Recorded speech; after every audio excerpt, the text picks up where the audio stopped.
Anda kembali di Metro Siang, pemirsa. DPR membatalkan pengesahan RUU Pilkada setelah mendapatkan kecaman dari berbagai elemen masyarakat di depan gedung DPR dan berbagai kota di Indonesia. Ini artinya dalam pendaftaran pasangan calon kepala daerah pada 27 Agustus mendatang akan menerapkan putusan MK. Dan tagar kawal putusan MK pun menggema baik di media sosial maupun langsung di lapangan, tepatnya di gedung DPR dan berbagai daerah di Indonesia.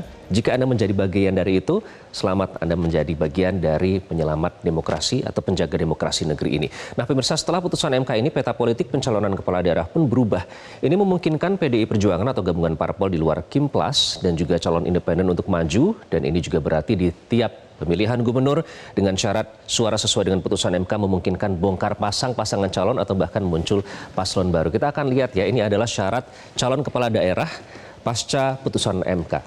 Yang pertama, parpol dengan suara sah minimal 6,5% ini bisa mengajukan calon kepala daerah, sebelumnya 20%. Artinya tidak ada partai yang bisa mencalonkan jika tidak berkoalisi dengan partai lain. Kemudian ini masalah usia yang juga menjadi salah satu poin yang diprotes oleh elemen masyarakat di depan gedung DPR kemarin. Ini adalah yang penting berusia paling rendah 30 tahun untuk cagup dan cawagup sejak penetapan calon. Yang di-highlight adalah penetapan, bukan pada saat pelantikan, yang ini diduga dicoba untuk diutak-atik oleh para anggota DPR kemarin dalam rapat paripurna. Nah lalu ini tentu saja merubah konstelasi politik ya di berbagai daerah. Nah kita akan lihat yang salah satu menjadi pusat perhatian adalah di Jakarta. Ini peta dukungannya seperti ini pemirsa, kami berikan gambaran kepada Anda. Calon Ridwan Kamil dan juga Suswono ini didukung oleh koalisi raksasa, ada 12 parpol yang tergabung dalam Kimplas, di mana survei elektabilitas sebenarnya menurut Saiful Mujani Research Center ini mencapai 34,9%. Ini artinya berada di peringkat kedua untuk survei elektabilitas. Nah kemudian ada tentu saja nama Anies Baswedan ya. Ini dijajaki oleh PDIP meskipun masih terjadi diskusi di dalam internal PDIP sendiri apakah jadi mengusung Anies Baswedan. Karena kemarin Ketua Umum PDIP menyatakan enak saja mau didukung, datang dulu dan siap tidak untuk menjadi petugas partai. Istilahnya itu seperti itu, tidak persis tapi itu yang disiratkan oleh Ketua Umum PDIP Megawati. Nah yang jelas survei elektabilitas berdasarkan Saiful Mujani Research Center, ini Anies Baswedan masih tertinggi, mencapai 42,8%. Oleh karena itu masih digadang-gadang, kita belum tahu sampai nanti benar-benar pendaftaran dilakukan ya. Dan kemudian ada yang menuai kontroversi. Ini adalah calon Dharma Pongrekun dan juga Kun Wardana. Mereka berasal dari jalur independen, sudah disahkan oleh KPU, namun warga mengeluhkan dugaan pencatutan KTP untuk syarat dukungan.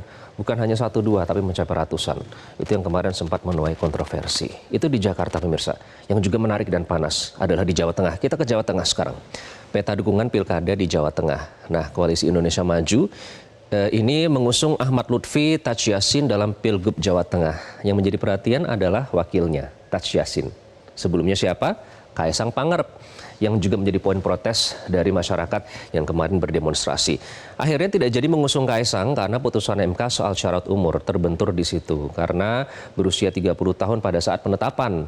Kalau pada saat pelantikan Kaisang bisa maju, tapi karena pada saat penetapan Kaisang akhirnya tidak bisa maju. Meskipun kemarin Sufmi Dasko Ahmad mengatakan ini bukan karena tekanan dari masyarakat sejak awal, kami memang sudah berencana mengusung Ahmad Lutfi dengan Taj Yassin. Kita lihat saja nanti buktinya ya.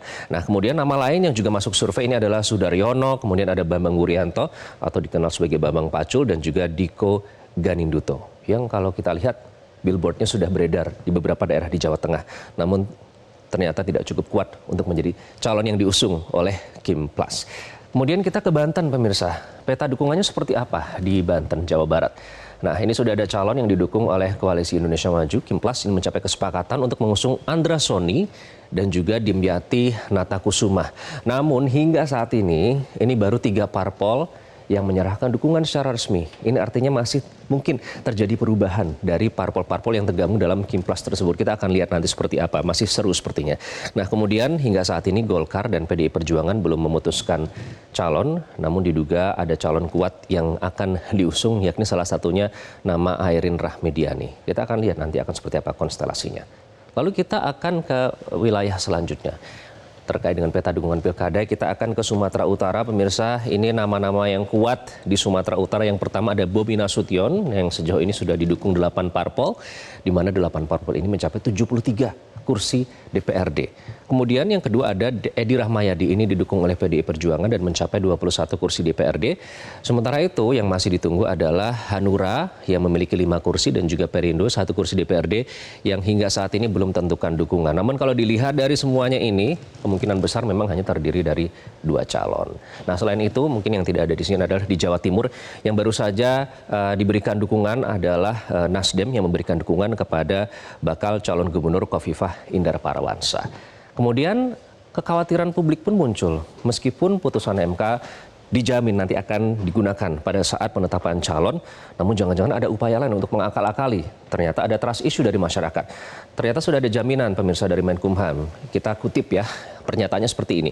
Ini kan terlalu didramatisasi saja terkait tersebut penerbitan Perpu Pilkada.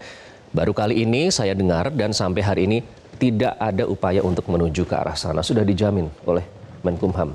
Kita nantikan saja karena kekhawatiran Perpu ini, akan diterbitkannya Perpu ini bisa mengakomodir keinginan dari kepentingan golongan atau elit yang menguntungkan kelompok mereka saja. Semoga itu tidak terjadi. Nah sebenarnya dari mana sih keraguan publik ini muncul? Ada beberapa indikator pemirsa yang memicu keraguan publik sampai ada seruan untuk terus mengawal MK hingga penetapan pasangan calon. Yang pertama, ini berupa baru pernyataan dari Wakil Ketua DPR Sufmi Dasko Ahmad. Artinya publik, masyarakat mendesak agar pernyataan tersebut hanya bukan sekadar kata-kata saja, tapi harus ditetapkan melalui BAMUS atau Badan Musyawarah dan juga Paripurna DPR. Artinya ada legitimasinya keputusan tersebut.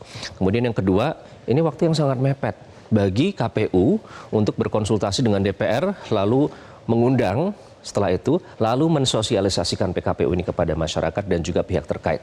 Waktu yang mepet itulah yang dikhawatirkan bisa diakal-akali. Namun kita berprasangka baik saja, semoga itu tidak terjadi dan masyarakat bisa memiliki pasangan calon yang terbaik. Nah, kekhawatiran ini bukan tanpa dasar. Kita lihat rekam jejak KPU. Ini dinyatakan oleh, saya sempat mengutip hasil wawancara dengan Titi Anggraini dari dosen kepemiluan Fakultas Hukum Universitas Indonesia. Sebelumnya KPU ini diketahui ternyata pernah tidak melaksanakan putusan MK. Ini terkait dengan jumlah caleg perempuan pada pemilu 2024. Yang kedua, pencalonan mantan terpidana yang hak politiknya dicabut karena kasus tertentu. Pada saat ditanyakan kenapa kok KPU tidak melaksanakan putusan MK yang bersifat final dan mengikat, katanya ini adalah hasil dari konsultasi dengan DPR. Nah, makanya itu yang membuat keraguan publik muncul. Jangan sampai ini terjadi hal yang sama. Nah, pemirsa, putusan MK mengubah segalanya. Rakyat kini diberi kesempatan untuk memilih calon yang sesuai dengan aspirasi mereka, tidak dipaksakan memilih calon tunggal atau bahkan kota kosong. Rakyat pun kini wajib terus mengawal putusan MK ini karena sifatnya mengikat dan wajib dilaksanakan oleh seluruh pihak, termasuk KPU, DPR, pemerintah, dan masyarakat. Jangan sampai terjadi upaya pembegalan konstitusi hanya untuk mengakomodir kepentingan kelompok atau golongan tertentu. Dan itulah pemirsa peta konstelasi pilkada pasca putusan MK, kita kawal terus ya. Jelajahi cara baru mendapatkan informasi. Download Metro TV Extend sekarang.